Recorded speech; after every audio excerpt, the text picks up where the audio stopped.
컨설턴트 여러분 안녕하십니까? 성균관대학의 박정아입니다.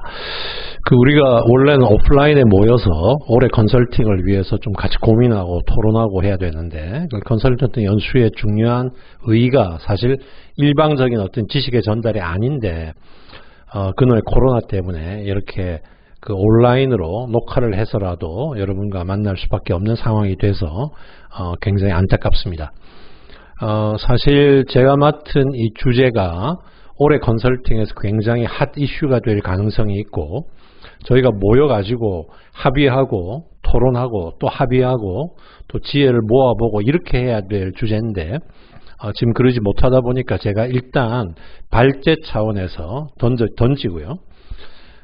그리고 이제 모여서 논의할 시간 없지만 제가 교계원에 얘기해서 게시판을 하나 만들든지 해서 여러분이 의견도 보내주시고 서로 토론도 하고 또 질문도 던지고 이런 과정을 좀 거치면 좋겠습니다. 그래서 기회가 있으면 한번 모일 수 있는 기회가 생기면 좋고, 모이기가 어려운 상황이면 그 질문 내용과 논의 내용을 다시 한번 정리해서 다시 한번 또 온라인 이런 발제를 한다든지 이런 방법을 취할 수도 있을 것 같습니다.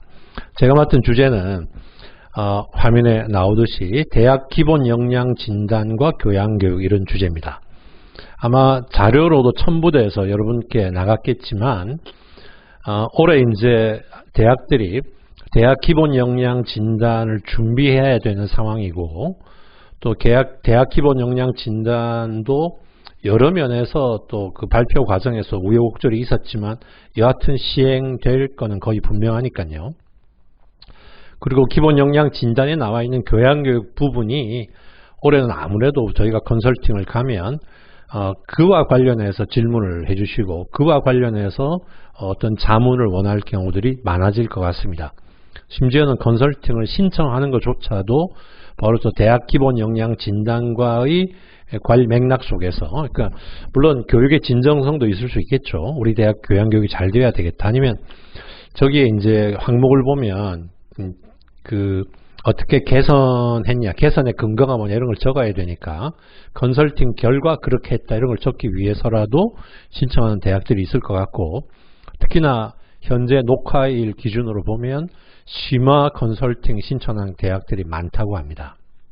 그래서 대학 기본 역량 진단에서 교양교육 부분을 어떻게 규정하고 있는지 그건 대충 다 아시겠지만 규정을 하냐고 이제 살펴보고 그에 우리가 어떤 질문을 하거나 어떤 대응을 해야 될지, 앞으로 또 어떤 서로 간의 고민을 공유해야 될지에 대해서 정리해 보도록 하겠습니다. 처음에 이제 교양교육 과정 정의 부분을 보시면요.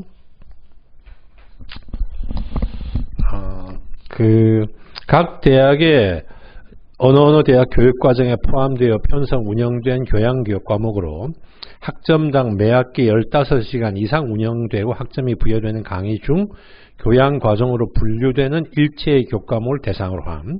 그 괄호에서 단 교과목 중 전공과 교직, 일반 선택 과목, 빨간 건 물론 제가 표시했겠죠. 또 교육과정 외에 비정기적으로 개설되는 특강 세미나 등은 제외함 이렇게 되어 있습니다.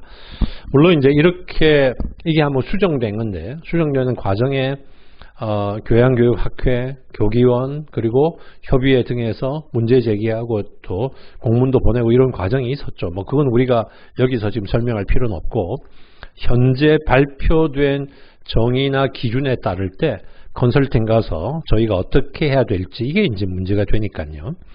자, 요 항목은 상당히 저희한테는 유리하게 바뀐 항목입니다. 왜냐하면 일반 선택 과목이라는 것을 표현을 구체적으로 했기 때문에, 그러니까 그 일반 선택은 졸업과 학위 취득을 위한 이수 조건을 포함되지 않으니까요. 그래서 부전공 등 학생이 선택한 프로그램 교과목 등이 포함되거든요. 예를 들면 내가 BA라는 부전공을 신청했다가 그걸 다 이수하지 못하고 중간에 포기했으면 그 학점 처리하는 방식이 어렵잖아요. 그건 교양도 아니고 전공도 아니니까. 그럴 경우 일반 선택 이렇게도 이미 처리하는 대학들이 있었는데, 여하튼 교양교육 입장에서는 일반 선택이라는 게 이제 주어짐으로써 그동안 우리가 컨설팅 가서 얘기하기에 상당히 힘들었던 부분들, 그 대학과 이렇게 어떻게 보면 각을 세웠던 부분들, 그러니까 대학 입장에서는 꼭 넣어야 되지만 우리가 볼 때는 이건 교양 과목이 아닌, 그렇다고 대학 입장에서는 전공 과목에 넣기에는 부담스러웠던 과외의 어떤 저항 때문에 그런 과목들을 교양 과목, 교양 학점을 투여하지 말고 일반 선택 과목으로 그 영역으로 보내라, 이런 얘기를 이 평가 이 기준에 근거해서, 교양교육과정 정의에 근거해서 합법적으로 한 말은 이상하지만 공식적으로 할 수 있는 상황이 된 거죠. 그래서 교양에는 부적합하지만 대학 교육 과정에 포함시켜야 할 교과목, 예를 들면 사실은 전공 기초에 해당되는데 교양에 들어있던 과목, 그건 사실은 전공으로 보내라 하면 되고, 그 전공 학점에 포함될 수 없다면 일반 선택으로 보내십시오 하면 되고요. 그 다음에 특히 취창업 교과목들, 취창업 교과목들은 학교에서는 꼭 필요하지만 그건 교양 과목으로는 볼 수 없으니까 교양 학점으로 이수하게는 하지 말고 일반 선택 영역으로 보내서 일반 선택 학점을 구성하든지 아니면 교양과 전공 남은 학점으로 이수하든지 그렇게 하십시오라고 이제 공식적으로 제안을 할 수 있습니다. 그래서 이 기본 역량 진단의 편람에 나온 이 부분이, 정의 부분이 거기에 일반 선택 과목이라는 게 표기가 됨으로써 저희가 컨설팅 가서 교양 교과목답지 못한 과목들을 교양에 넣지 말고 일반 선택으로 보내라 라는 말을 합법적으로 공식적으로 할 수 있게 되었다라는 점을 확인해야 될 것 같습니다. 물론 그 연상화된 과목, 백화점 문화센터식 과목들도 일로 보내라고 할 수 있지만 그런 과목은 사실은 대학 교육답지 않은 과목이니까 폐지해라고 해야 되고요. 대학에서 꼭 필요하지만 교양에 해당되지 않은 과목을 보내라, 이렇게 하는 게 원칙일 것 같죠. 그래서 이제 어떤 대학은 예를 들면 단국대 같으면 아이디어를 발휘해서 전공 교양 외에 일반 선택에도 의미를 부여하면서 이름을 붙여서요. 웅비인가요? 그렇게 이름을 붙여서 컨셉을 붙여가지고 이 과목도 교육에서 어떤 기능을 하는 영역이다라고 의미 부여를 하는 경우도 있는데, 그것도 좋은 사례로 얘기할 수 있을 것 같습니다. 자, 그 다음에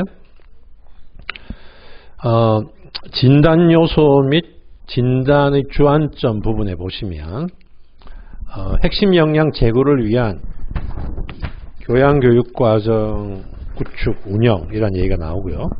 핵심 역량 설정에 그 안에서 따지는 게 뭐냐, 핵심 역량 설정의 타당성을 따지게 되고, 그러니까 역량 설정이 제대로 됐냐 차원이죠. 핵심 역량과 대학 자체의 발전 계획 간의 연계성이 어떻게 되느냐 하는 것도 평가를 하겠다, 진단해서. 그리고 핵심 역량 제고를 위한 교양 교과목 편성, 운영의 적절성을 보겠다. 이건 교육 과정 부분이죠. 그러니까 환류를 통한 교양 교과목 개선 보완의 적절성. 아마 대학 입장에서는 두 번째, 핵심 역량과 발전 계획 간의 연계성도 신경을 써야 되고, 네 번째, 환류를 통한 그 환류 부분도 신경을 써야 되겠지만, 이제 저희 컨설턴트 입장에서 특히 첫 번째와 세 번째, 그러니까 핵심 역량 설정이 타당한가 하는 문제가 중요하게 평가 또는 자문해야 될 내용이고, 또 하나는 교육 과정, 그러니까 교양 교과목 편성 또 운영하는 것이 적절한가를 봐야 되겠죠.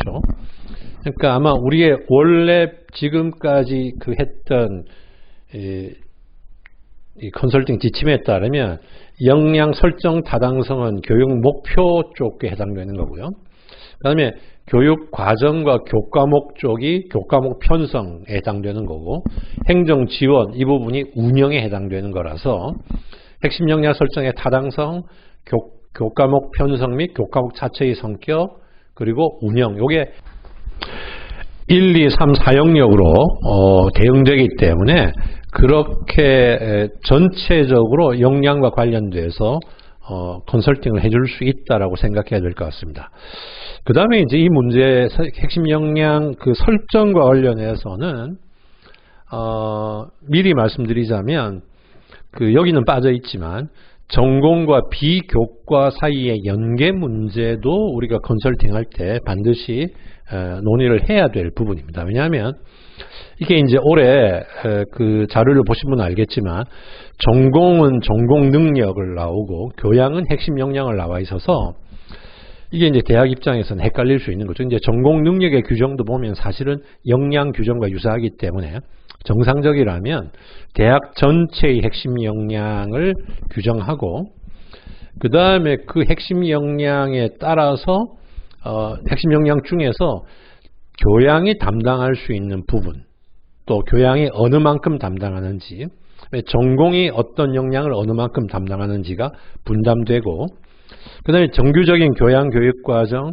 정규적인 전공 교육과정에서 부족한 부분을 비교과가 그 부족한 부분을 이제 보완하기 위해 작동되고 이렇게 전공, 교양, 비교과가 이 전체적으로 조화를 이루어야 되잖아요.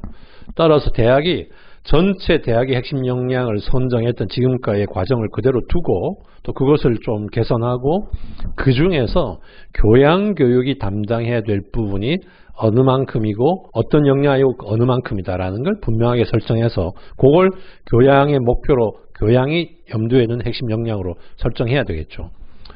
그리고는 이제 그것을 어떻게 가는 이렇게 돼야 되는데 혹시라도 어떤 학교가 대학이 추구하는 것 중에 전공 빼고 교양만 따로 추구하는 핵심 역량을 정할 경우에 조심해서 보셔야 되는 거죠. 그러니까 대학 교육 목표가 있고 그 다음에 교양만의 핵심 역량이 따로 있다면 교양만의 핵심 역량이 전체 대학 교육의 목표 중에 어느 부분을 어느 만큼 대응되는 어느 부분을 어느 만큼 담당하는 그런 핵심 역량이냐라고 물어보고 연계를 따져야 됩니다. 그리고 교양에서 이게 되고 나면 전공에서 그 다음에 대학 전체 교육 목표 중에 어떤 것이 연계돼서 이루어지는지 이런 거 이제 따져야 되니까 교양만 보지 마시고 전체 대학의 교육 목표 안에서의 교양 교육의 목표의 연계 또 전공과의 분담 이런 부분도 지금까지도 우리가 컨설팅 했지만 꼭 주목해서 접근해야 될 부분 같습니다. 자, 그 다음에 핵심 역량 정의 부분을 보시면요. 각 대학이 해당 대학의 특징을 설정한 것으로 반영된 것 같은데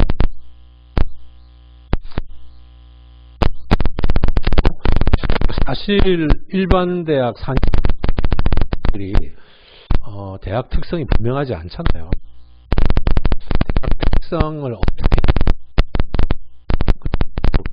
있으니까 문제는 특성을 규정하면 역량이 다 달라지느냐. 특성을 규정하더라도 특성에 관계없이 대학이라면 보편적으로 추구해야 될 역량이 있을 수가 있고 그 특성에 맞는 역량이 있을 수가 있고 혹은 많은 보편적 역량 중에 어떤 것을 우리는 주된 목표로 삼겠다. 뭐 이런 논의도 가능할 거고요.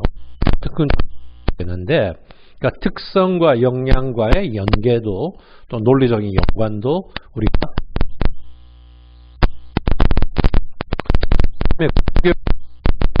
단계에서 학생들에게 요구되는 일반적 역량, generic skill, 일반적 역량이다. 요게 이제 중요한데요. 일반적 역량이니까 얘도 나와줘.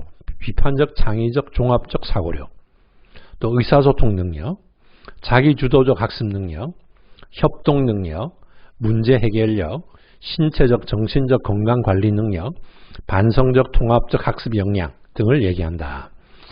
이 부분이 이제 우리가 원래 역량 개념, 컴피턴시 개념은 직업교육에서 출발된 개념이고 구체적인 과제를 수행하는 능력이면서 검증 가능한, 측정 가능한 능력이었는데 핵심 역량 개념이 실제로 그 대학 교육에 도입되면서는 의도는 그런 좁은 그 직업교육의 개념에서 벗어나서 좀 더 포괄적인 개념으로 도입이 되고 있고 그렇게 또 한편으로 흘러갔지만 많은 대학들은 그걸 여전히 직업교육의 좁은 핵심 역량 개념으로 이해하고 사용했거든요. 그래서 요 규정은 이제 그런 그 문제는 조금 막을 수 있는 요소가 있다고 봅니다. 왜냐하면 일반적 역량이라고 고등교육 단계에서 요구되는 일반적 역량이라고 얘기하면서 얘도 보여줬기 때문에 그럼 일반적 역량은 뭐냐?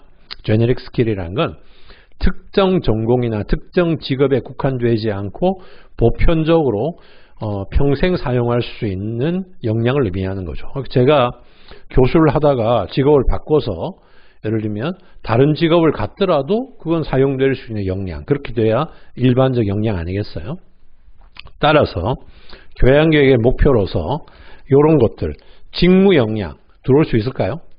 전공 역량 들어올 수 있을까요? 전공 역량은 아예 그건 전공에서 해야 될 거니까 전공 기초 역량 이런 게 들어올 수도 있고요. 학문 역량 들어올 수 있을까요? 일단 직무 역량은 들어올 수가 없습니다. 왜?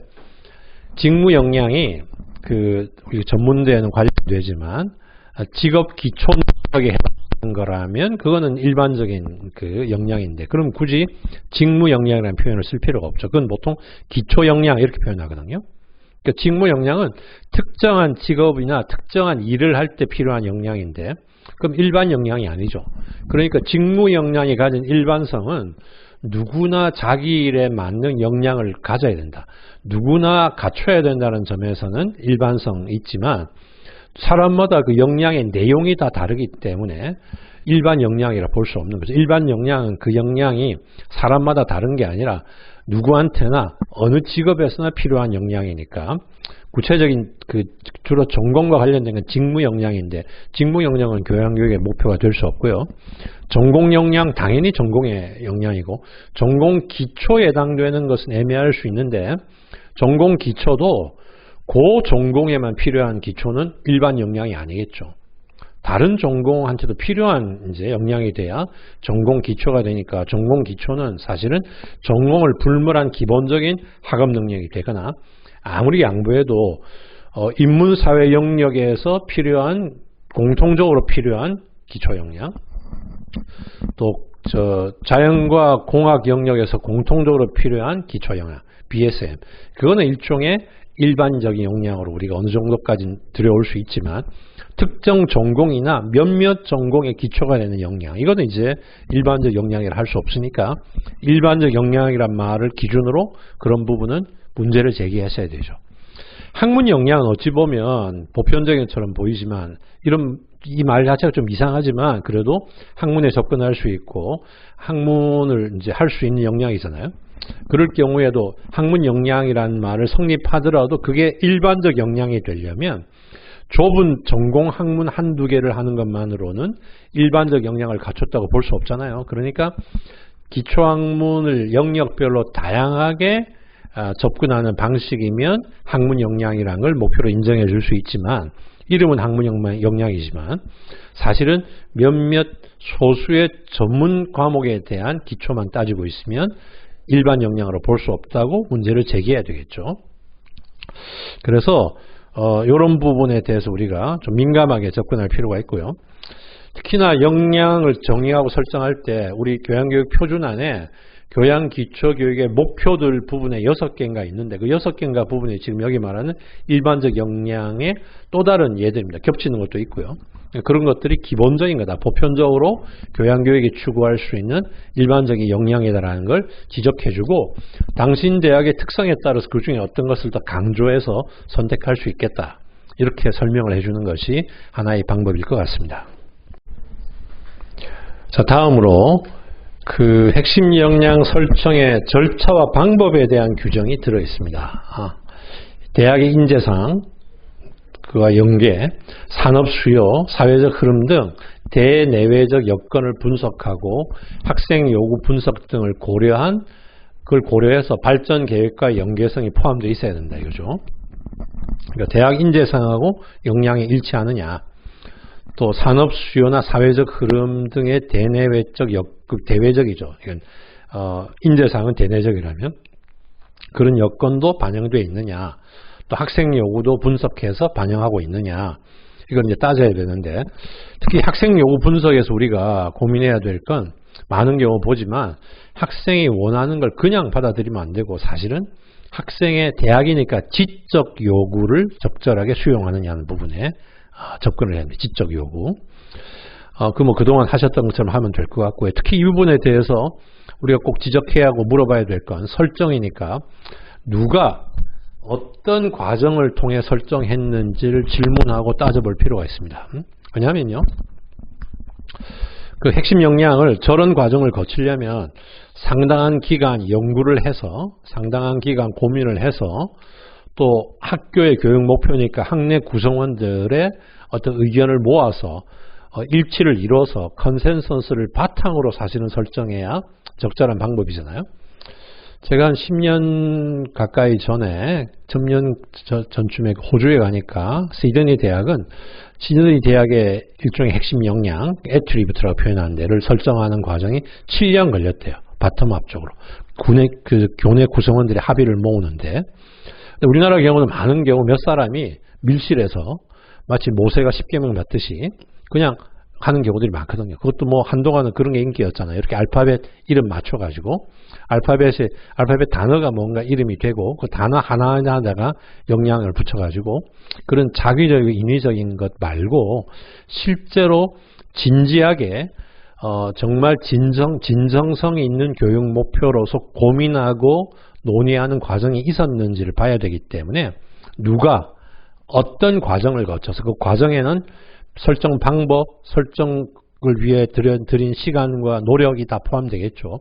그걸 물어보고 확인하고 그걸 대답을 잘 못하시거나 또는 그게 이상한 과정이면 그의 문제를 제기할 필요가 있을 것 같습니다. 이 부분에 대해서는. 그래서 왜냐하면 이 부분이 그렇게 합리적이거나 명확하거나 적절하지 않으면 나온 결과의 신뢰도를 믿을 수가 없다라는 점을 얘기할 수 있어야 되겠죠. 그래서 핵심 역량의 구체적 내용 부분에 우리가 주목하는 부분, 대학의 특성과 방향 등을 고려하여 설정된 기초 학문을 통한 인간 사회의 자연을 종합적으로 이해하는 능력 등도 포함하여 기술 가능하다. 그러니까 그걸 꼭 포함시켜라 이렇게 얘기한 게 아니라 그걸 포함해서 기술할 수 있다. 사실은 이제 저것을 독립적 항목으로 올리려는 노력을 했지만 그건 안 받아들여졌고요. 여하튼 그래도 저렇게 그 지침에 편람에 기초 학문을 통한 인간 사회의 자연을 종합적으로 이해하는 능력이라는 게 박혀 있으니까 우리가 이제 컨설팅 가서 기초 학문 중심의 교양교육 과정을 짜라고 얘기할 수 있는 명분이 서는 거죠. 제가 끼었다 벗었다 하는 게 제가 보는 모니터가 앞에 있는데 보였다 안 보였다 그래서 그런 겁니다. 여러분 이해하시고요. 들고 하는 것보다 나을 것 같아서. 자, 그래서 이제 여러분과 제가 함께 제가 컨설팅 기획위원회 위원장을 올해부터 맡고 있는데 고민해야 될 부분이 어쨌든 힘들게 노력해서 들어간 저 구조를 놓고 전체적으로는 핵심 역량을 키우는 교육 과정인데 그것이 어떻게 기초학문을 통한 기초학문 중심의 교양교육 과정과 매칭될 수 있는 접점이 뭐냐를 보여주고 그 논리를 만들고 그 논리를 구성하는 게 지금 우리한테 필요한 지금 과제입니다. 그래서 제가 오늘 그 온라인 발제 후반부에 그와 관련된 하나의 이제 그 방향을 한번 정리를 간단하게 해봤는데요. 그걸 가지고 함께 논의하고 고민했으면 좋겠습니다. 그래서 이 부분은 우리가 함께 머리를 맞대고 지금 논리를 구성해서 지원을 해줘야 된다. 그 부분이고요. 그 다음에 이제 어떤 게 들어있냐면, 핵심 역량 제고를 위한 교양교육 과정 편성 및 운영. 그러니까 교양교육 과정 편성은 결국 교육 과정 부분이고, 운영은, 그 과정을 운영하는 주체 문제인데요. 그래서 교양교육 과정 편성, 운영의 절차와 방법. 그러니까 교육 과정을 어떻게 구성하고, 개선하고 하는지, 또 교과목을 어떤 식으로 편성하고, 어떻게 개선하는지, 또 운영 부분은 특히 관련 조직의 구성 및 운영 내용을 포함해서 하라. 제가 빨갛게 표현했는데 돼 있죠. 그리고 교육과정 개선을 위한 교육과정 분석, 개선 방안 마련 및 시행, 결과에 대한 주기적 환류 보완 등의 구체적 내용.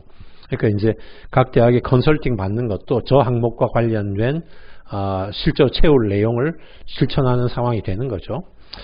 그래서 우리 입장에서는 결국 관련 조직의 구성 및 운영 내용을 포함되어 있고 저게 제대로 교양 교과목 편성 운영을 하기 위해서는 당연히 교양교육 전담 기관이 있어야 되고 가능하면 지금까지 우리가 얘기했던 것처럼 그 학장을 보유하고 있는 독립 단과 대학의 성격을 가지는 것이 가장 좋고 그리고 단과 대학과 학장만 있는 그런 껍데기뿐인 그 조직이 아니라 그 안에 실제로 교양 교육을 전담하는 전임 교수가 다수 포진되어 있어야 비로소 그 조직이 정상적인 거잖아요. 그래서 일단 교양교육 전담 기관이 독립되어 있고 그것만으로 안 됩니다. 그 안에 그 실제 이 지위가 안정되어 있는, 그래야만 장기적으로 교양교육 개선을 계획해서 진행해 갈 수 있기 때문에 안정성이 있어야, 그래서 소속 전임 교수가 확보되어 있는, 다수 확보되어 있는 그런 그 기관이 있어야 저 항목에 맞다, 이런 걸 이제 우리가 강조해야 되겠죠. 그리고 결국 교육 과정 차원에서는 역량 기반 교양교육 과정을 편성하기 위한 원칙이 어떤 거다라는 걸 제시를 해줘야 됩니다. 그런데 어떻게 제시할 거냐 우리가 고민하고 토론해야 되는데, 제가 발제 차원에서 일종의 몇 가지를 한번 일단 제기를 해보겠습니다. 여러분 이걸 가지고 문제도 좀 제기해 주시고 보완도 해 주시고 또는 또 추가도 해 주시고 하면 좋겠는데요. 그렇게 일단 역량 기반 교육 과정이기 때문에 교과목 차원의 접근이 아니라 교육 과정 차원에서 이게 프로그램이 구성돼야 된다 이겁니다.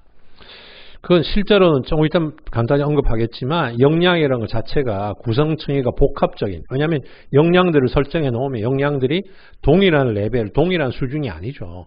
하나가 더 포괄적인 경우도 있고 하나가 일부 다른 것에 포함되는 경우도 있고, 이렇기 때문에 구성층위가 복합적인 총체적인 개념이기 때문에 그 역량의 구성 요소를 따로 한번 떼어서 추상시켜서 분석해서 이해해 볼 수는 있지만, 교육할 때 그 구성 요소별로 따로 떼어서 교육할 수는 없는 겁니다. 역량이 총체적인 거라서. 따라서 역량 구성 요소 하나당 어떤 교육 과목 하나, 이게 이제 말이 안 되는 거죠. 그래서 한 과목이 한 역량만을 목표로 할 수는 없는 겁니다. 한 과목은 복합적인 ABC 역량이 있으면 ABC 역량의 어느 부분들이 이 과목의 훈련 속에 연관될 수가 있는 거죠. 그래서 그 자체가 복합적이고 총체적인 역량을 교육하면서 역량 하나를 과목 하나에 대응하는 것은 그 난센스고, 과목 하나 입장에서도 한 과목이 한 역량만을 교육한다, 그런 경우가 있기가 어렵죠. 사실 어떻게 한 과목이 한 역량만을 교육하겠습니까? 한 과목은 여러 가지 역량과 관련될 수밖에 없고, 그리고 실제로 학생들을 교육할 때도 우리가 의도한 대로 학생이 한 역량만 기르는 경우도 비현실적입니다. 이 과목과 연관된 여러 역량 중에 A라는 학생은 그 기억 역량 쪽에 더 관심 갖고 열심히 해서 더 기를 수도 있고, B라는 학생은 니은 역량 달라질 수도 있는 거죠. 그렇기 때문에 교육과정 전체를 통해서 역량이 배양되는 로드맵과 지도와 그런 그 방법을 보여줘야지, 과목 하나를 역량 하나에 대응시키는 방식은 그야말로 프리미티브한 방식입니다. 그야말로 원초적인 방식이죠. 그래서 이제 약간 걱정이 이 역량 진단 평가의 그 지침에도 보면 역량에 대해서 과목을 쓰게 돼 있어요. 물론 그 밑에 줄을 보면 한 과목이 여러 역량과 관계될 경우에는 대표적인 역량에 해당되는 걸 써라 이렇게 돼 있는데, 그게 자칫 그 표가 자칫 역량을 기준으로 과목을 매칭시키는 그런 이제 구조를 빚어내지 않을까 걱정스러운데, 그에 대해서 그 주에 한 과목이 한 역량이 대응되지 않는다는 게 주에 이미 나와 있기 때문에 그 점을 부각해서 보고서는 그렇게 쓰더라도 교육과정은 한 과목을 한 역량에 대응시키는 방식으로 짜면 안 된다라는 점을 꼭 지적해야 될 것 같습니다. 그리고 역량이라는 것 자체가 복합적이고 그 중층적이라서 다양한 교과와 교수법을 통한 학습 경험 전체를 통해 배양되는 것이지, 과목 하나 한 학기 1년 들었다고 배양될 수 있는 게 아닌 거죠. 그러니까 예를 들면 우리가 의사소통 역량과 비판적 사고 역량을 떼놓지만, 사실 그 의사소통 과정 없이 비판적인 사고 하기도 어렵고, 비판적 사고 훈련을 하려면 의사소통을 토론시키고 논증시켜야 됩니다. 해야 되죠. 그러니까 그 총체적으로 거기에 그 요소가 결합되어 있고 그 복합적인 것이지 딱딱 떼어서 구분할 수 있다고 해서 따로 비판적 사고는 따로 공부하고 의사소통은 따로 훈련한다. 이게 이제 좀 부자연스럽고 사실은 인위적인 방식이고 현실적인 방식이 아닌 겁니다. 그렇기 때문에 교육 과정을 통해서 A라는 과목을 공부하면서 거기서 토론도 하고 논증적인 디베이트도 하고 글쓰기도 합니다. 또 B라는 과목도 그 B라는 과목의 컨텐츠를 가지고 디베이트도 하고 또 글도 쓰고 합니다. 그러면 그 과목을 통해서 그런 과정을 통해서 교육 과정상으로 그것들을 잘 배치하고 배분하면 그 교수법을 또 잘 배분하면 비판적 사고 능력도 길러지고 의사소통 능력도 길러지는 거죠. 그렇게 교육 과정을 통해서 그 능력을 배양하는 컨셉으로 가야지 요 과목은 비판적 사고 과목, 요 과목은 의사소통 과목 이렇게 얘기하는 것은 적절하지 않다. 그 점이 하나의 지침이 될 거고요. 두 번째는 마찬가지로 과목 따라서 과목 개설만으로는 어렵고 개설하지 말라는 얘기가 아니라 개설을 해서 하더라도 어떤 과목이건 그 과목의 관리가 중요하다. 그러니까 내 과목과 관련된 역량을 교수자가 확인하고 그 역량이 배양되기 위해서는 강의나 과제나 평가 활동을 어떤 걸 해야 되겠는지 그러면 만일에 내 과목이 1차적으로 비판적 사고 2차적으로 의사소통 3차적으로 뭐 창의적 문제 해결 이렇게 규정을 했다면 그럼 1차적으로 비판적 사고 능력을 배양할 수 있는 과제도 내야 되고 그 과제 수행 과정에 토론하고 발표하고 함으로써 소통력 기르는 과정도 집어넣어야 되고 그러면서 뭔가 새로운 과제를 던져주고 새로운 생각을 하게 만드는 부분도 집어넣고 해서 결국에는 역량은 과목만 정한다고 역량 배양이 끝나는 것이 아니라 강의는 물론이지만 과제, 평가 활동 등에 해당 역량이 연결돼야 되기 때문에 그 부분을 짜야 되는 거죠. 그러니까 굉장히 힘든 작업입니다. 그리고 그렇게 짜여진 전체 프로그램의 학교 전체를 모아보면 목표로 삼은 역량 중에서 강의에서 이루어지는 역량 중에 혹시 부족한 게 있다면 그걸 보완할 수 있는 비교과를 만들어서 지원해야 비로소 역량을 배양하는 커리큘럼이 완성되는 거죠. 그리고 실제로 같은 과목도 또 컨텐츠가 같아도 교수법에 따라서 다른 역량이 배양되기 때문에 절대로 교과목을 만들고 대충 교과목의 컨셉을 잡는 정도로는 역량 배양이 어렵다라는 점을 특히나 심화 컨설팅 할 때 이제 우리가 강의 계획서를 보잖아요. 아마 강의 계획서에 관련 역량이 나와 있을 건데 과연 이 현재의 강의 계획서만으로 그 역량을 배양한다는 게 분명하냐, 그 역량을 배양할 컨텐츠만이 아니라 그 역량을 배양할 수 있는 구체적인 교수법과 과제가 제대로 되어 있느냐라는 것을 문제 삼아야 됩니다. 할 일이 많아지지만 어쩔 수가 없는 거죠. 자, 세 번째, 역량은 기능과 같은, 보통 역량은 아까 우리 지금 이 역량 진단에서도 아까 제네릭 스킬로 했잖아요. 근데 사실은 한 걸음 나가면 역량은 기능과 같은 게 아니고 지식을 전제로 하고 가치도 포함합니다. 제가 좀 이따 말씀드리겠지만. 따라서 그렇기 때문에 역량이 스킬에만 한정되는 개념이라면 기초학문 교과목이 역량 배양과 거리가 멀지 모르는데 또 특별한 교수법이 필요할지 모르는데 역량에는 사실은 지식을 전제로 하고 가치도 포함되기 때문에 기초학문 교과목이 역량 교육에 배치되지 않고 오히려 효과적이죠. 왜? 기초학문 교과목은 그 다양한 영역에 대한 기본 컨셉이 지식으로 들어있고 그 다음에 특히나 인문학이나 기초사회과학 같으면 가치평가 문제도 거기에 아주 본질적인 문제로 끼어 들어가죠. 따라서 지식과 가치 부분이 기초학문 교과목의 본질적 성격상 거기에서 충분한 자양분을 얻을 수가 있고요. 그 다음에 필요한 역량을 가르치는 교수법을 그 기초학문의 성격에 맞게 조금만 더 보완하면 되기 때문에 오히려 효과적이다라는 점을 보여줘야 되죠. 그리고 네 번째로 핵심 역량 자체가 어쨌든 교양교육의 전체적인 목표가 될 수 없다는 점은 역량 교육과정을 운영하면서도 잊지 말아야 될 것 같습니다. 왜냐면요, 아무리 그 기초학문을 통해서 역량 배양을 할 수 있고 역량이 제너럴 스킬이라 하더라도 사실은 역량은 근본적으로 아무리 직업교육이 아닌 대학교육에 오더라도 무언가 필요에 부응하는, 요구에 부응하는 수단을 갖추는 문제에 더 치중되어 있지, 목적 자체를 따지고 목적 자체를 창출하고 세우고 하는 부분은 본연의 부분이 될 수가 없거든요. 근데 사실은 교양교육, 프리 에듀케이션의 프리는 스스로 목적을 설정하고 스스로 가치를 부여하고, 심지어는 프리 속에는 그런 수단과 상관없는 영역에서 자유를 누릴 수 있는 부분도, 예를 들면 여유 시간에 인간답게 사는 것도 사실은 교양에 포함되는데, 그건 역량과는 상관없는 문제일 수 있거든요. 따라서 필요와 상관없는 교과목도 교양교육에서 중요하고 의미 있을 수 있다라는 점을 염두에 두고 너무 과잉 충성하지 말고, 그러니까 역량을 통해서 역량 기반 교육을 하면서 교양교육의 본래적인 목표가 실현될 수 있는 만큼 최대한 선용해서 하고, 그걸로 안 되는 한계 부분은 조금 옆에 여유를 남겨서 역량으로 환원되지 않더라도 해야 될 부분은 필요하면 하는, 그래서 교육과정에 일부러 포함시키는 그런 접근이 필요한 것 같습니다. 자, 그렇게 해서 그런 기본적인 지침의 가설을 제가 제시를 해봤는데요.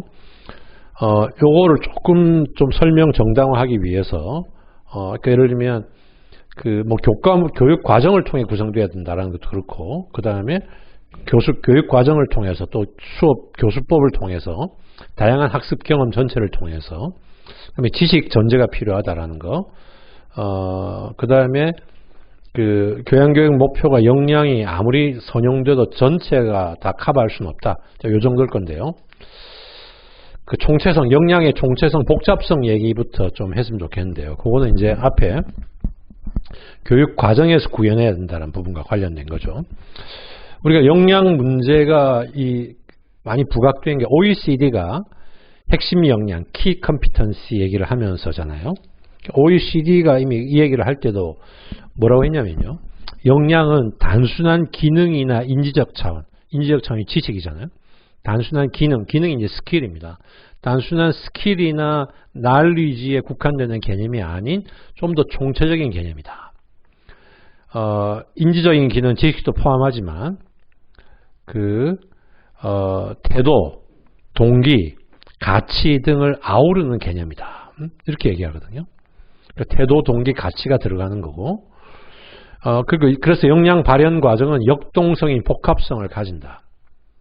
왜냐하면 역량 구성 요소들이 따로따로 발현되는 게 아니라, 아까 제가 비판적 사고와 의사소통 능력 얘기했지만 어떤 내적 구조를 이루어서 총체적으로 작동한다 이거죠.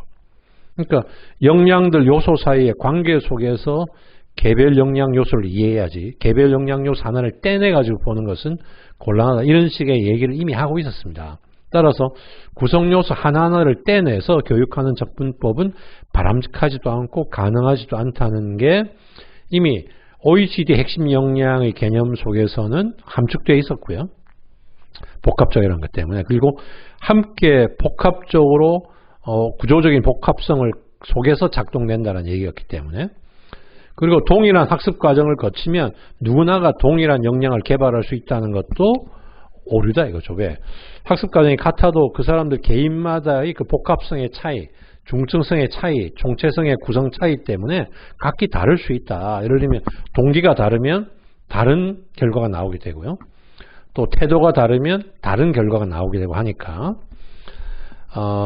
또 때에 따라서 다를 수 있고, 예를 들면 생각해 보세요. 우리가 비판적 사고 얘기할 때도 자기가 정말 중요하다고 생각되고 정말 지금 자기 삶에 문제가 되는 그런 어떤 쟁점에 대해서는요, 비판적 사고가 아주 극도로 활성화돼 가지고 작동이 될 겁니다. 그 과정에 비판적 사고가 훨씬 증가할 거고요. 근데 내가 관심 없는 문제를 주고 생각해 보라 그러면 비판적 사고는 강하게 작동하지 않죠. 그러니까 동기, 가치 문제가 끼어들 수밖에 없고 복합될 수밖에 없는 거죠. 그런데 동기부여 따로 하고 비판적 사고 기능은 따로 훈련하고 이렇게 하는 게 그렇게 될 수가 없다는 겁니다. 동기부여하는 인성교육 따로 하고 비판적 사고 기르는 과목은 따로 하고, 그래서 요 과목에서는 요거 기르고 저 과목에는 저거 기른다. 이렇게 접근하는 게 난센스라는 겁니다.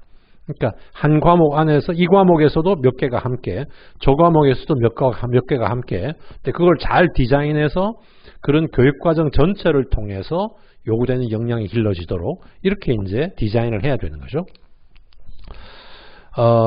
그래서 이게 단순한 기능이 아니라는 측면은 예를 들면 퀘벡주 같은 거 역량 개념을 규정할 때 역량이 뭐냐? 맥락에 따른 가동 능력이고 자원을 활용할 능력이에요. 자원 활용 중에는 자원에 지식이 많이 들어가니까 지식을 알아야 활용하잖아요. 또 기르려면 실제 지식을 활용하게 만들어야 길러지고 또 맥락은 다양한 맥락을 체험해봐야 저 능력이 길러지는 거고 그러니까 저 능력 기르는 게 그냥 내용이 구체적인 맥락을 경험하는 내용이 들어가 있어야 되고 구체적인 학습을 통해서 다양한 지식이 들어가야 그 다음에 활용이 가능해지고 반성하고 하기 때문에 이게 단순한 기능 하나만이 아니다라는 것을 OECD도 이미 규정을 했었고요. 최근에 이제 OECD가 2018년인가요? 그 과거에 세웠던 그 컴피턴시 개념의 변화를 좀 줬습니다. 그 이제 Education 2030이라고 이름을 그쪽에서 붙인 모양인데 특징이 뭐냐면 그 전에 역량을 그 전에 키 컴피턴시를 제시했더니 사람들이 역량을 너무 기능적으로만 이해하는 부작용이 있었던 것 같고 교육 현장에 도입할 때 여러 가지 문제가 있었고 상황도 바뀌었기 때문에 조금 역량 개념을 바꾸어서 현실에 맞게 적용해보자 이런 의도였던 것 같습니다. 거기에서 보면 역량이 스킬과 동일한 개념이 아님을 상당히 강조하는 맥락이 있고요. 바뀐 이유는 이제 미래 사회를 살아가야 한다는 요구에 맞추어서 역량 개념이 변화됐습니다. 그래서 이제 success를 목표로 하다가 well-being을 목표로 하는데 왜냐하면 미래 사회는 불확실성, 또 다양한 위험성, 유동성 이런 것들이 있으니까 그 속에서도 어떻게 우리가 문제를 해결하면서 우리를 지켜나갈 건가 이런 것이 이제 필요한 이제 요구사항이잖아요. 그래서 컴피턴시 개념을 키 컴피턴시에서 트랜스포머티브 컴피턴시 뭐 어떤 분은 변혁적 역량 이렇게 번역하는데 핵심 역량에서 이렇게 역량 개념을 좀 바꿨어요. 그래서 키 컴피턴시 때는 역량의 기본 성격을 세 가지를 우리가 구체적으로 말하는 게 저기에 포함될 수 있는데 세 가지를 제시했죠. 도구를 상호작용적으로 활용하기. 도구가 이제 어떤 도구에 따라서 달라지겠지만 그 다음에 이질적 집단과 상호작용하기. 이제 이거는 특히나 의사소통 능력도 문제가 되고요. 자율적으로 행동하기 이렇게 내세웠는데 이번 그 바뀌면서는 트랜스포머티브 컴피턴시에서는 새로운 가치 창출하기, 긴장과 딜레마 조정하기, 책임감 갖기 이렇게 바뀌었습니다. 뭐 여러 가지 해석이 가능하겠지만 도구를 활용하는 정도 수준으로 머물러서는 안 되고 새로운 가치를 창출하는 쪽으로 가야 된다. 왜? 미래 사회가 이제 과거의 가치를 그대로 유지하는 상황이 아니기 때문에 이 변화에 맞는 새로운 가치를 창출해야 된다. 중요한 건 이때 새로운 가치가 경제적 가치만 얘기하는 게 아니라는 겁니다. 문화적인 가치, 사회적인 가치, 전체를 지금 얘기하는 거죠. 인간적인 가치.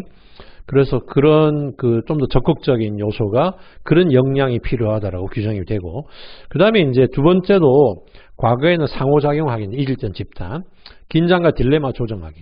점점 더 집단 사이가 부딪히고 갈등이 생겨나니까 그냥 상호작용 정도가 아니라 생겨난 긴장과 딜레마를 조정하고 통합하고 할 수 있는 사고, 지식, 접근, 태도 이런 것들이 필요하다 이거죠. 그 다음에 이제 과거에는 그 자율적으로 행동의 자율성만 문제 삼았는데 이제는 자율성만이 아니라 책임감까지 갖는 훨씬 더 강화된 거죠. 왜냐하면 이제 내가 한 행동이 어떤 파급 효과를 미칠지 이 행위 주체가 판단하고 컨트롤할 수 있는 핸들링할 수 있는 부분이 점점 작아지고 있기 때문에 그럴수록 더 책임감을 갖고 접근해야 된다. 이런 맥락이 있는 것 같은데요. 그러니까 보시면 스킬로 한정되지 않습니다. 아까 말한 태도와 가치, 또 기본적인 지식 이런 것들이 그 속에 포함돼야 되고 그렇기 때문에 그걸 강조하기 위해서 이번에는 역량을 얘기하면서 OECD에서 역량을 아까 얘기처럼 복잡한 요구를 충족시키기 위해 지식, 기능, 태도와 같이 세 가지를 동원할 수 있는, 모빌라이즈 할 수 있는 능력이다라고 하면서 그 역량의 구성 요소를 나열을 했는데 보시면 지식에는 처음이 학문적 지식입니다. 각 학문이 가장 기본적인 기본 컨셉을 제공해주고 그게 있어야 학제적, 인터디스플리너리, 간학문적인 지식이 가능하고 그 다음에 학문적 지식이 어떤 건가에 대한 인식론적인 지식도 있어야 되고 그 다음에 그 노하우, 절차적인 지식, 수행적인 지식도 있어야 되고 가장 출발점이 학문적 지식이에요. 학문적 지식이 있어야 학제적 지식도 가능하고 인식론적 지식도 가능한 거죠. 그걸 맨 처음에 놓고 있고요. 그 다음에 기능이 이제 인지적, 메타인지적, 사회적, 정서적, 신체적, 실천적 기능을 나누고 있고요. 이 기능 부분의 상당수가 우리가 보통 역량이라 부르는 것에 포함되는 게 많죠. 그 다음에 태도와 가치도 개인적인 가치, 사회적 가치, 사회제도적 가치, 인류적 가치 이렇게 구성요소를 표시하고 있습니다. 이걸 보시면 그 자세한 설명을 읽어보시면요. 결국에는 지식이 출발이고요. 지식 없이 안 됩니다. 지식이 출발이고 태도와 가치가에 따라서도 결국 그 복잡한 요구에 대한 접근 충족 여부가 달라지는데 기초학문 입장에서 보면 이걸 효과적으로 이런 요소를 포함하고 있는 게 뭐겠습니까? 지식, 기초학문이 각 영역의 지식을 포함하고 있고 그 다음에 태도와 가치, 특히 인문학, 그건 이 태도와 가치 문제가 인문학의 본질적인 부분이죠. 따라서 이런 요소로 구현되어 있는 역량 교육을 하기 위해서는 그 역량 교육의 중요한 소재 또는 역량 교육의 과정에 기초학문에 접근하고 기초학문을 기초로 역량에 접근하는 그 우리의 방법이 필수적인 방법이 될 수밖에 없지 않냐 이런 생각을 해볼 수 있을 것 같습니다. 그래서 역량 기반 교육 자체가 사실 도입 의도가 뭘 아는가에서 뭘 할 수 있는가로 바꾸려는 거고요. 그건 이제 과거의 지식 교육이 무기력했다, 알지만 하지 못했다, 그걸 극복하고자 하는 거다. 그래서 일종의 뭐 이런 말이 가능할지 모르지만 실천적 지식을 강조하는 셈이잖아요. 다시 말하면 알고 있는 지식을 아는데 그치지 않고 어떻게 활용할 수 있을까라는 문제인데 문제는 이걸 이제 역량이라는 개념을 직업교육 개념으로만 접근하게 되면 이 역량을 실용적인 지식으로 좁힙니다. 직업에 관련된 특히나 경제적 가치와 관련된 실용적인 지식이나 방법적 지식만을 의미하는 게 아니고 역량이 되려면 이론적 지식이 밑받침돼서 이론적 지식 플러스 방법적 지식이 돼야 되고 이론적 지식을 묵시적으로 사용할 수 있는 그런 능력을 기르는 것이고 그래서 이론적 지식에 대한 이해와 그것을 활용할 수 있는 실천적 지식을 동시에 습득하는 게 사실 역량의 올바른 개념이기 때문에 우리가 앞에서 봤지만 따라서 역량은 지식을 전제로 하고 역량의 핵심 요소로 지식이 포함되어 있으니까 지식과 역량은 배치되는 게 아닌 거죠. 연결될 수밖에 없는 거죠. 따라서 역량 기반 교육 과정에서는 결국 역량 기반 교육 과정이라는 게 역량을 교육 과정을 구성하는 주요 구성 요소로 설정하려는 건데 그거는 과거의 내용 지식 습득이 중심이고 역량을 부가적으로 습득했던 수준을 비판하고 이러면 안 된다. 지금 사회에서는. 그러니까 역량을 내용 지식과 동등하게 교육 과정의 구성 요소로 설정하려는 게 역량 기반 교육 과정의 건전한 방식이고 실제 의도지. 지식을 무시하고 역량만 기르겠다라는 것은 실현 불가능한 또 구현 불가능한 목표이기 때문에 그렇게 생각하면 안 되는 거죠. 근데 우리 대학의 교양교육이 역량 기반 그러니까 자꾸 그런 비슷하게 가는 경우가 있으니까 그 점을 환기시켜야 될 것 같습니다. 그러니까 역량은 교육과정 부가적인 게 아니고 지식과 동등하게 교육과정 전체를 통해 달성되어야 될 주요 목표고 한 걸음 더 나가서 역량이 달성되려면 지식 또 기본 개념은 필수적인 요소다라는 게 분명해져야 되는 거죠. 결국 교육과정을 통해 제공되는 모든 학습 경험이 과목의 내용, 과목의 교수법 등등의 모든 학습 경험이 역량 개발을 염두에 두고 설계되는 게 중요한 겁니다. 그냥 과목 하나 잡는 게 중요한 게 아니고 우리가 외국예를 뭐 굳이 볼 필요는 없지만 학교, 중고등학교, 초중고등학교에만 봐도 영국은 크게 이 역량을 강조하면서도 교과와 기능 두 개가 결합되는 얘기야. 교과 서브젝트와 스킬을 결합하는 게 교육과정의 핵심이고, 뉴질랜드는 하나 더 붙여서 필수 학습 영역, 요거 이제 지식 부분입니다. 기초학문 관련된 거죠. 이건 이제 대학 이전 얘기예요, 지금. 핵심 역량, 이게 이제 우리가 말하는, 보통 우리가 말하는 소통 능력, 사고 능력 얘기고, 그 다음에 가치까지, 이렇게 영역을 나눕니다. 그때 중요한 건, 학습 영역은 과목의 지식 내용을 배우는 거지만, 핵심 영역과 가치는 따로 과목을 만들어 배우는 게 아니라, 필수 학습 영역을 배우는 교과 과정을 통해서 제공되는 모든 학습 경험을 통해 습득되는 거니까, 예를 들면 철학 공부를 하면서도 특정 역량을 기르고 어떤 가치에 대해서 고민하게 만드는 이런 방식이 되는 거죠. 그러니까 역량을 따로 공부시키는 게 넌센스라는 걸 보여줄 수 있는 거죠. 퀘벡도 캐나다의 교과 영역이고, 교과 영역은 이제 기존의 학문 중심의 구분이고, 광범위한 학습 영역, 그걸 조금 더 나가서 좀 결합되는 쟁점 중심이 있고, 요거 다 일정 부분 지식인데, 그 다음에 범교육과정 역량이라는 표현을 써서 이런 지식을 배우는 과정 속에 습득하고 배양하게 되는, 무슨 과목을 배우건, 그래서 범교육과정이죠. 따라서 역량 기반 교육과정이 지식을 배제하고 역량만 추구하는 게 아니다라는 점을 분명히 해서 자꾸 스킬만 따지게 되는 부분에 문제를 삼아야 됩니다. 그런데 그 기본 역량 진단 그 지침에 제네릭 스킬이라는 표현을 썼으니까 문제가 될 수 있는데, 그 제네릭 스킬을 기르려면 기본 지식이 없이는 안 되고 가치와 관련된 접근이 없으면 안 된다는 것을 OECD나 이런 자료를 통해서 우리가 인식을 시켜야 되는 거죠. 자, 기초학문 부분, 이게 마지막 얘기인데요. 그래서 결국 우리가 기초학문과 역량과의 결합을 생각해 보면, 기초학문이 제공하는 기초학문은 학문 각 영역의 기본 개념을 제공합니다. 기본 컨셉을. 그러니까 기초학문이 제공하는 학문 영역의 기본 개념이 지식을 형성하죠. 지식 부분을 맡고 있고, 그 다음에 이 지식을 습득하고 활용하는 것을 연습해보는 과정에서 기능을 배양할 수 있죠. 이건 교수법을 통해서, 교수법을 새로 개발하거나 기존에 그냥 지식을 전달하는 교수법이 아닌 토론하고 글 쓰고 하는 교수법을 개선하는 과정이 필요하고요.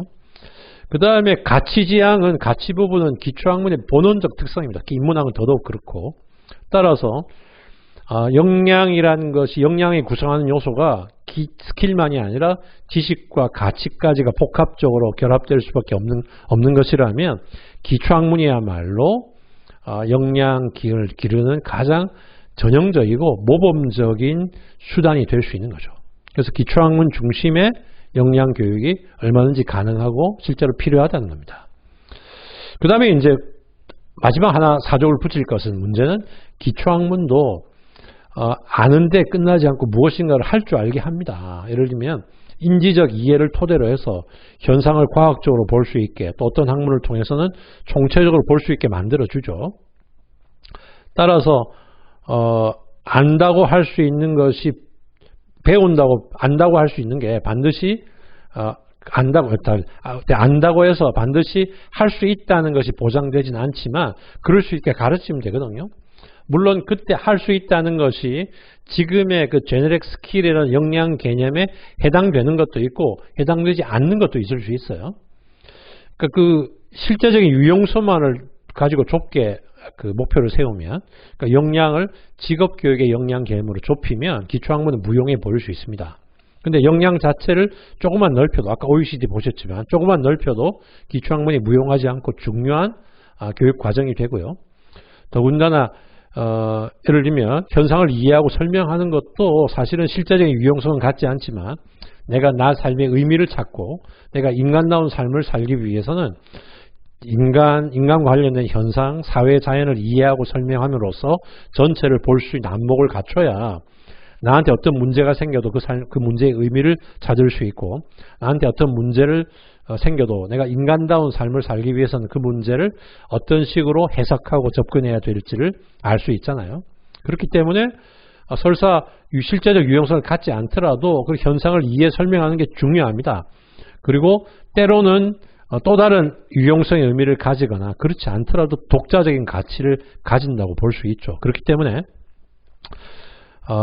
기초학문을 그 교양교육에서 해야 되는 건 기초학문이 좀 더 포괄적으로 정의된 역량교육에서는 효과적이고 상당히 중요하고 필수적인 수단일 수 있다는 측면도 있지만 기초학문에서 그 측면을 커버 못하는 부분이 있다 하더라도 자체적인 독자적인 가치가 우리 삶에 있다라는 부분도 반드시 잊지 말고 기억하고 강조해야 될 겁니다. 그래서 제가 보통 역량이 교양교육 목표의 전체가 될 수 없다. 역량 플러스 알파가 교양교육의 목표다라고 주장하는데요. 왜냐하면 역량을 한없이 넓히면 알파까지 포함할 수 있도록 한없이 넓히면 역량 개념의 의미가 좀 사라질 수가 있고 역량 개념을 좁히면 역량으로 환원되지 않는 기초학문이 추구하는 또 다른 알파의 목표가 있기 때문에 교양이 가져야 될 따라서 역량 플러스 알파다. 그래서 역량을 적절히 규정하면 그 알파 부분을 최소화시키면서도 역량의 의미 있게 만드는 그런 부분이 있겠죠. 어쨌든 기초학문의 현상 이해, 설명, 그 인간 사회 자연에 대한 통합적 이해, 종합적 이해 이런 게 중요하고 예를 들면 역학 원리를 안다고 자전거를 탈 수 있는 건 아니지만 실제적인 유용성은 없지만 역학 원리를 알면 자전거 타는 것을 과학의 관점에서 어떻게 자전거가 굴러가는지 이해할 수 있잖아요. 모든 현상이 그렇기 때문에 무엇인가를 할 줄 알게 하는데 할 줄 아는 것이 실용성이 없더라도 그 자체가 가치가 있다. 우리 삶의 가치가 있다. 이런 생각은 잊어버리면 안 될 것 같습니다. 자, 지금 얘기를 우리가 정리해 보면요. 결국 충분히 처음이라 잘 안 됐겠지만 역량은 과목으로 해결 안 된다. 왜? 역량 자체가 복합적이고 통합적인 대상이기 때문에 한 과목에서 한 역량의 지식, 기능, 가치 차원을 다 가르치겠다. 쉽지가 않고요. 또 역량끼리도 복합적이기 때문에 교육 과정 전체를 통해서 기르도록 디자인돼야 되고 그래서 교수법, 콘텐츠를 다 고려해서 학습 경험 전체를 통해서 배양하는 것이다. 라는 거고요. 그렇기 때문에 과목 안에서의 지속적 관리가 중요하고 심화 컨설팅에서는 그 강의 계획서를 볼 때 그 부분 역량 배양을 위한 교수법적인 접근이 있는지를 봐야 되는 문제가 있고요. 그 다음에 역량은 스킬로 한정될 수 없고 사실은 그 스킬을 위해서도 지식과 가치가 그 속에 포함되고 그 뒷받침돼야 되기 때문에 기초학문 교과목이 역량교육과 배치되지 않고 오히려 더 역량교육을 위해서 훨씬 더 좋은 기본적인 어떤 스탠다드를 가지고 있다. 우리 거기에 필요한 기능을 기르기 위한 교수법을 개발 내지 우리가 개선만 하면 충분히 가능하다.